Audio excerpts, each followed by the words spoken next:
যাদের বাসায় rice cooker আছে তাদের এটা কমন সমস্যা যে ভাত রান্না করতে করতে কিন্তু হঠাৎ করে অটো পড়ে যায়, মানে সুইচটা পড়ে যায়। এখন থেকে আপনারা নিজেরাই এই জিনিসটা ঠিক করে নিতে পারবেন। এই যে মাঝখানে যেটা রয়েছে এটার নাম অটো বলে।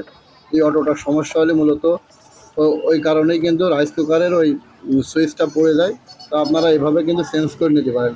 ভিডিওটা দেখতে লাগুন, তাহলে বুঝতে পারবেন কীভাবে চেঞ্জ করতে। এই যে অটোটা আমি খুলে নিলাম, নতুন একটা অটো নিয়ে আসলাম, নিয়ে এসে কিন্তু এখন এই যে মাঝখান থেকে একটু হালকা ব্যান করে নেব, দুই পাশে দুই দাঁতে নিয়ে আমি কিন্তু ওইখানে ঢুকিয়ে দেবো। দেওয়ার পরে ওই পাশে সুন্দর করে লাগিয়ে দেবো। তো আপনারাও এইভাবে কিন্তু বাসায় এরকম নিজেরা লাগাই নিতে পারবেন। খামাখা মিস্ত্রির দোকানে যে টাকা দেওয়ার প্রয়োজন নেই, এটা কিন্তু নিজেরাই ঠিক করতে পারবেন।